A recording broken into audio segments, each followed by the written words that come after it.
Well, as the winter season takes hold, the threat of blackouts from cold weather is growing. Grid operators and energy experts say the electric grid needs updates to keep the power on. Now, some locations are turning to microgrids for backup energy. My colleague Brett Baer takes a look at how those sites help power our most critical locations. Thanks, Trace. As part of our Energy Matters series, we've looked at the vulnerabilities of our electric grid and how to update that infrastructure. Now, microgrids are growing in number across the country. Many of those are powered by clean energy sources. Tonight, we examine how those work and where they're being used. Microgrids are a great way to counteract some of the risk that's associated with the infrastructure of the electrical grid. There are nearly 700 microgrids across the United States. Is it a trend that is likely to continue? I think microgrids are very site specific. Let's say a military base or a hospital. They're really expensive, but in certain situations, they really do make sense in terms of building in some reliability and resilience. Microgrids help power everything from communities to restaurants and military bases. The U.S. military recognizes that ever since World War II, electrical grids have been identified as a prime target by enemy combatants. Schneider Electric has built hundreds of microgrids across the U.S. and overseas. Recently, it unveiled its microgrid at Yokota Air Base in Japan.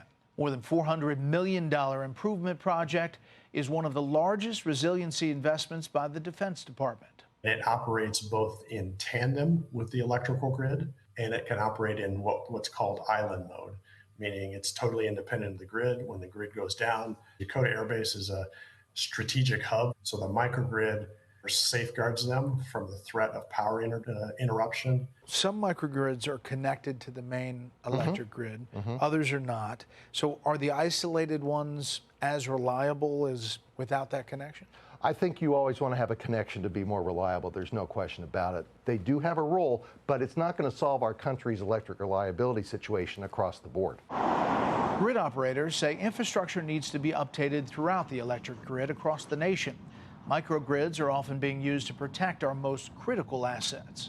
I think when you look at cybersecurity, for instance, you minimize the threat of a large-scale blackout or brownout when you have some of these more microgrids, these more distributed sources of power that would prevent a bad actor from taking out a huge swath of the grid if they were successfully able to take out an interconnection. In 2011, California experienced its largest power outage in history. Officials began exploring options for reliable energy sources.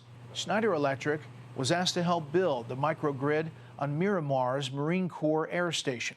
It combines methane gas from a local landfill and solar power to back up the main power system.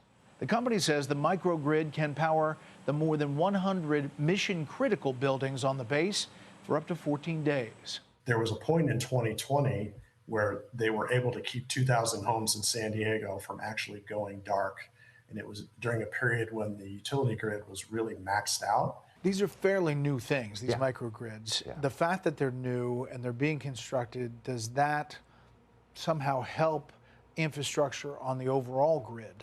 It's only going to help, I think, in the isolated locations where they exist. I have members that built them on the Outer Banks in North Carolina, in the state of Alaska. So in certain locations, it can help. Babcock Ranch is exploring adding microgrids in certain neighborhoods within each community. There's an opportunity to get as much as Babcock completely off the grid as possible. Babcock Ranch is home to nearly 7,000 residents, but the community is made up of more than just homes.